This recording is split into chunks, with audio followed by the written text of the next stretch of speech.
ready to ride.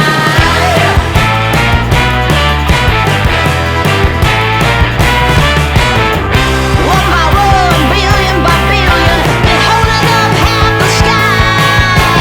Raise your hand if you're ready and willing, if you know it's time.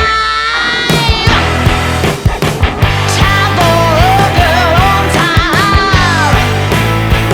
Time for a girl on time. Time for a girl on time. Whether you're ready or not, time for a girl.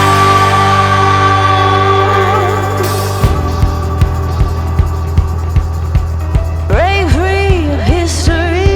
This train is racing straight ahead. No man can do like I can.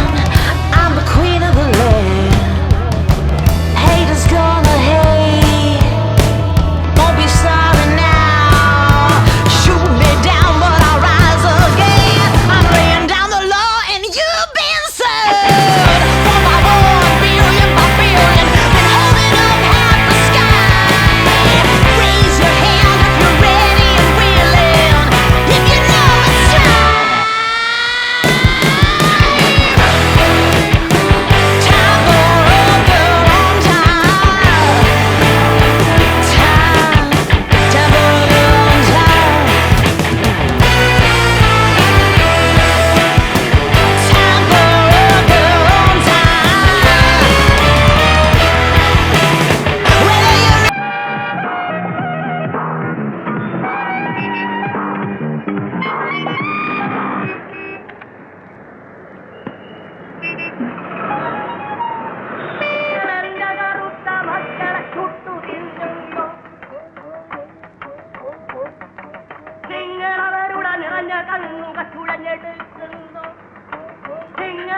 Kadammanitta കവിതകൾ എപ്പോ കേട്ടാലും നമ്മുടെ മനസ്സ് ആർദ്രമായി പോകുമല്ലേ. എന്നാലും എനിക്കേറെ ഇഷ്ടം മധുസാറിന്റെ കവിതകളാണ്. ബാബുനോ? എനിക്കിഷ്ടം പ്രേം നസീറിന്റെ കവിതകളാണ്. പ്രേം നസീർ കവിത എഴുതുമായിരുന്നോ? പിന്നെ പക്ഷേ അത് ആർക്കും അറിയില്ലായിരുന്നു, പ്രേം നസീറിന് പോലും. ഏകാന്തത വേട്ടയാടുന്ന നിമിഷങ്ങളിൽ പ്രേം നസീർ സാറ് കവിതകളെ വേട്ടയാടുമായിരുന്നു. അതൊന്നും അറിയില്ലല്ലേ മണ്ടി പെണ്ണെ.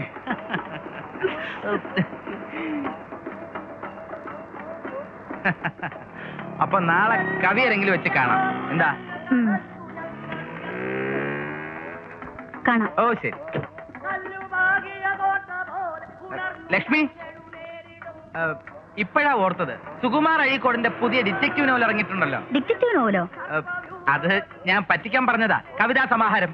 അതിന്റെ ഒരു പുതിയ കോപ്പി വാങ്ങിയാൽ കൊള്ളാവുന്നുണ്ട്. ഞാനാണെങ്കിൽ പേഴ്സ് എടുത്തില്ല. ഇനി വീട്ടിൽ പോയിട്ട് തിരിച്ചു വരുമ്പോ ലേറ്റ് ഒരു 200 രൂപ ചേഞ്ച് ഉണ്ടാവോ കയ്യില്? ഓ അതിനെന്താ, ഈ കവിതാ സമാഹാരങ്ങൾക്കൊക്കെ ഇപ്പൊ എന്ത് വിലയല്ലേ. എന്നാ കാണാട്ടോ.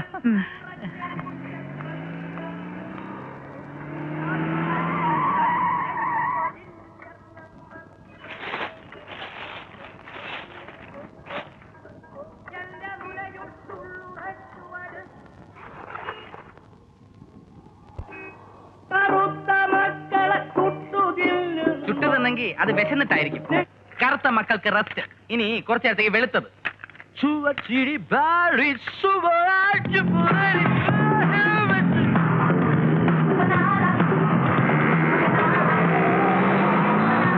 Before we close, here is the news summary.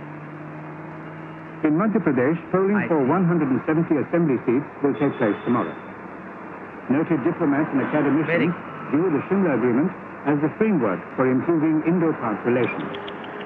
The railways are to launch an insurance scheme to cover passengers hurt in riots and terrorist acts. Radio ഒന്ന് ഓഫ് ചെയ്യുന്നേ. And in cricket, India meets West Indies. രാവിലെ മുതൽ ഓഫീസിലിരുന്ന് മുഷിഞ്ഞു വരിക.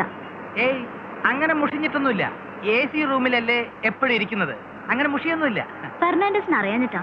Travel office എന്ന് പറഞ്ഞാൽ almost all hours BC ആയിരിക്കും. ഫെർണാണ്ടസിന്റെ അടുത്ത് വരുമ്പോഴാ ഒരു സമാധാനം. You know, manager always seeks my help and assistance for everything. I'm not just one among the 60 staff members for him. You see, I'm supposed to make fax, telex, phone calls, and what not. I don't simply get time to attend the customers at the ticketing counter. Oh, a boring mechanical life. I'm fed up. Sheela, എന്റെ അച്ഛൻ, sorry daddy, എപ്പോഴും എന്നോട് പറയാറുണ്ട്, India is my country, all Indians are my brothers and sisters. Fernandes. Sheila, you know, cigarette smoking is injurious to health. Oh, you're too naughty. Okay. Nothing official about it. ഷീലയ്ക്ക് ഇവിടെ ഇറങ്ങണോ? അല്ലെങ്കിൽ വേണ്ട, നമുക്ക് എന്തെങ്കിലും ഭക്ഷണം കഴിച്ചിട്ട് പോകാം. സത്യം പറയാലോ ഷീല, ഞാൻ മനസ്സിൽ ആഗ്രഹിച്ച പുറത്തെ പെണ്ണ. താൻ അടുത്തുള്ളപ്പോ I forget everything, even the steering.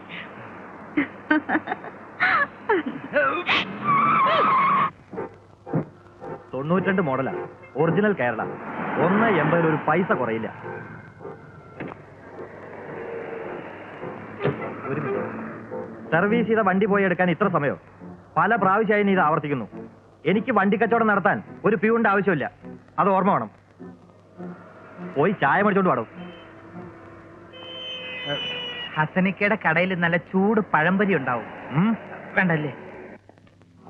Hello, ഈ ആധാർ എഴുത്തരം വാസുള്ളയുടെ വീട് ഏതാ? വാസുള്ള മരിച്ചുപോയല്ലോ. അയ്യോ, ഞാൻ ഇന്നലെയും കണ്ടാണല്ലോ. അപ്പൊ പിന്നെ മരിച്ചുപോയ വാസുള്ള ഏതാ? വണ്ടി നിർത്ത്. താനല്ലേ പറഞ്ഞ് വാസുള്ള മരിച്ചുപോയെന്ന്? താൻ കണ്ടത് മരിച്ച വാസുള്ള ആണെങ്കിലോ? ഓ, ശരി. ഫെർണാണ്ടസ്. ഫെർണാണ്ടസ്. അയ്യോ ഫെർണാണ്ടസ്, ഇതെന്ത് പറ്റി? നിങ്ങൾക്ക് ആള് മാറിപ്പോയതാ. ഞാൻ ഫെർണാണ്ടസ് ഒന്നുമല്ല, എന്റെ പേര് ബാലസുബ്രഹ്മണ്യൻ എന്നാ. വിനായകനേ വിനതീപവനേ ഉമാപതിയേ ഗുരുവേ ശരണം. ഇതെന്ത് പറ്റി? ഇതിലും കൂടുതൽ പറ്റേണ്ടതാ. ഗുരുവേ ശരണം.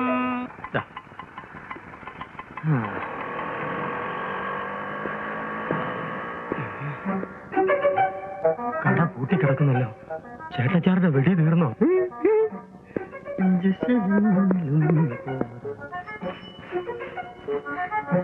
കൊച്ചച്ഛൻ അടുത്ത കാലത്തൊന്നും ലീവ് കിട്ടില്ല, ബുദ്ധിമുട്ടാണെന്നൊക്കെ പറഞ്ഞിട്ട് നഗരം ലീവ് എഴുതി തന്നു സീതമോളെ. ഇവിടുത്തെ വിശേഷങ്ങളൊക്കെ അറിഞ്ഞു കാണുമല്ലോ, എന്നിട്ട് വരാഞ്ഞ എന്താ?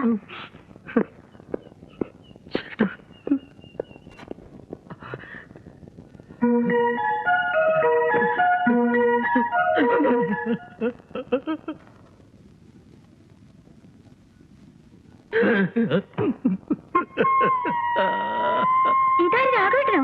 എന്താ എന്ത് പറ്റി? എന്ത് പറ്റിയെന്നോ? പോയില്ലേ, എല്ലാം പോയില്ലേ.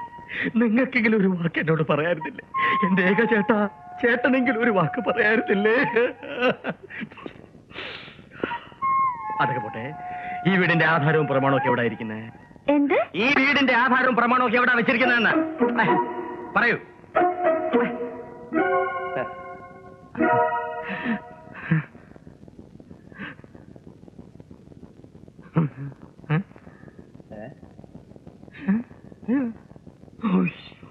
രാഘവ, നിന്റെ ഉള്ളിലിരിപ്പ് എന്താണെന്ന് ഇപ്പൊ എനിക്ക് മനസ്സിലായി.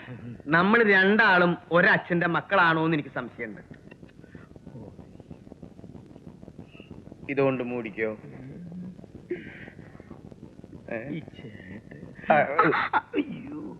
പൊടി.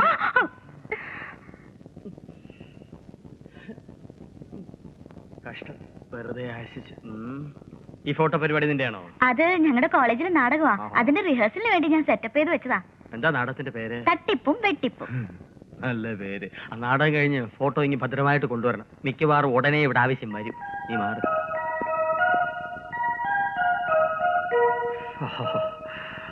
കൊച്ചച്ച അഭിനയം കലക്കേട്ടാ. ഇങ്ങനെ അഭിനയിച്ചിട്ട് തന്നെ എന്നെ നിലം തൊടിയിക്കുന്നില്ല. നിന്റെ അച്ഛനും അച്ഛന്റെ രണ്ടാം വേളയും കൂടി എന്നെ ഇവിടുന്ന് കെട്ടിച്ചില്ലേ? ഏതായാലും ഇനി കുറച്ച് ദിവസം ഞാനിവിടെ കാണും. എനിക്ക് കുറച്ച് കോൺട്രാക്ട് സൈൻ ചെയ്യാനുണ്ട്. കുറച്ച് ദിവസം, കുറച്ച് മണിക്കൂർ കൊച്ചച്ഛന് ഇവിടെ ഇരിക്കില്ല. ആഹാ, അത്രത്തോളം ആയോ നിന്റെ ചിറ്റമ്മ? മിക്കവാറും അവര് നിന്നെ ഇവിടുന്ന് വാഴ്ത്തലാക്കും. ചിറ്റമ്മ കേക്കണ്ട. പിന്നെ ആ ചായക്കട നടത്തിയിരുന്ന മോഹനുമായി ഭയങ്കര അടുപ്പത്തിലായിരുന്നു. ചുമ്മാതല്ല അവന്റെ കട പൂട്ടിയത്. പൂട്ടിയതല്ല, അച്ഛൻ പൂട്ടിച്ചതാ. ഒരു ദിവസം നോക്കുമ്പോ രണ്ടുപേരും കൂടി അവിടെ നിന്ന് ഭയങ്കര സല്ലാപം. അച്ഛൻ കണ്ട് കയ്യോടെ പിടിച്ചു. മോഹന് ശരിക്കും തല്ലിയിട്ടി. ഇപ്പൊ ആശുപത്രിയില്ല. എന്ത് നല്ല കച്ചവടായിരുന്നു. ആ ചിറ്റമ്മയെല്ലാം നശിപ്പിച്ചത്. കൊച്ചച്ഛൻ ഒരു കൈ നോക്കിക്കൂടെ? ആര്? നിന്റെ ചിറ്റമ്മയോ? എന്നിട്ട് വേണം നിന്റെ അച്ഛൻ ആ മോഹന്റെ അടുത്ത് പെരുമാറുമല്ലോ എന്നെ പെരുമാറി ആശുപത്രിയിലെ കല്ലടി പൊടി. അയ്യോ അതല്ല, ചായക്കട നടത്തുന്ന കാര്യമോ പറഞ്ഞ്. ചായക്കട ഇനി ആർക്കും നടത്താൻ കൊടുക്കുന്ന പ്രശ്നമില്ല. ചേട്ടാ, ഞാൻ പറയുന്ന ഒരു കമേഴ്ഷ്യൽ ലെവലിലാണ്. വെറുതെ ഇങ്ങനെ പൂട്ടിയിട്ട് ചെതെടുത്ത് നശിപ്പിക്കുന്നതിനേക്കാൾ പ്രസ്തുത കട എന്നെ ഏൽപ്പിച്ചാൽ ചേട്ടന് മാസാമാസം നല്ലൊരു എമൗണ്ട് ഏൺ ചെയ്യാം. വെറുതെ വീട്ടിലിങ്ങനെ ചൊറുകുത്തിയിരിക്കല്ലേ. അങ്ങനെ ഒരു ചായക്കട തൽക്കാലം മരിച്ചു നീ ഇപ്പൊ വിചാരിച്ചാൽ മതി. ആ സ്ഥലം അബൂബക്കറിന്റെ, ഞാനും അബൂബക്കറും കൂടി 65 വാങ്ങിയതാ. ചായക്കട ഇരിക്കുന്ന 20 സെന്റ് സ്ഥലം അവന്റെയാ. അവൻ 85 മരിച്ചു. ഇണപിരിയാത്ത കൂട്ടുകാരായിരുന്നു ഞങ്ങള്. അതൊക്കെ നിനക്കറിയാലോ. തലശ്ശേരിയിൽ നിന്ന് അവന്റെ അവകാശികൾ ആരെങ്കിലും വന്നാൽ അവർക്കേ ഞാൻ ആ സ്ഥലം കൊടുക്കൂ. കൊടുക്കണ്ടെന്ന് ഞാൻ പറഞ്ഞില്ലല്ലോ. പക്ഷെ അതുവരെ ആ കട നടത്തുന്നതിൽ, ഞാൻ നടത്തുന്നതിൽ എന്താ ഒരു പ്രശ്നം?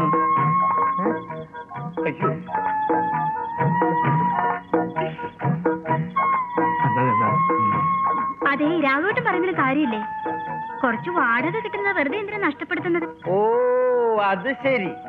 ഇവൻ ചായക്കട നടത്തണം, എന്നിട്ട് ചായ അടിക്കാൻ ഏതെങ്കിലും അഴകിയ രാവണം വരണം. അവൻ വായയില് വെള്ളം ഇറക്കി നിന്റെ പിന്നാലെ നടക്കണം. അല്ലേ? ഇതാ രാഘവേട്ട, ഇങ്ങക്ക് എപ്പോഴും എന്നെ സംശയമാ. എനിക്ക് അങ്ങനെ എപ്പോഴും സംശയമില്ലേ മോളെ. ഇല്ലേ? കല്യാണം കഴിഞ്ഞ ആദ്യ രാത്രി തൊട്ട് തുടങ്ങിയതാ നിന്നെ സംശയം. അവർക്ക് പറയാനുള്ളത് തുറന്ന് പറഞ്ഞോട്ടെ ചേട്ടാ. ഇതുപോലെ തുറന്ന് പറയാത്തോണ്ട് പണ്ട് മുനിയാണ്ടി വണ്ടി വെച്ച് റാവൽപിണ്ടിയിലെ ഞാൻ ഇനി ആ കട ആണുങ്ങൾക്ക് കൊടുക്കുന്ന പ്രശ്നമില്ല. അഥവാ കൊടുക്കുകയാണെങ്കിൽ തന്നെ കട നടത്താൻ കഴിവുള്ള സ്ത്രീകൾക്കേ കൊടുക്കൂ. എന്നാ പിന്നെ ചിറ്റമ്മ നടത്തട്ടെ. ചിറ്റമ്മ കട നടത്ത പോടി. ചേട്ടാ, അവളൊന്നും ചെയ്യരുത്. കേറി പോടി. ഇങ്ങനെ രൂപം വീട്ടിലുണ്ടെങ്കിൽ മനുഷ്യൻ എങ്ങനെ സമാധാനമായിട്ട് ഉറങ്ങും? പെണ്ണുങ്ങൾക്ക് കൊടുക്കും, പെണ്ണുങ്ങൾക്കേ കൊടുക്കും.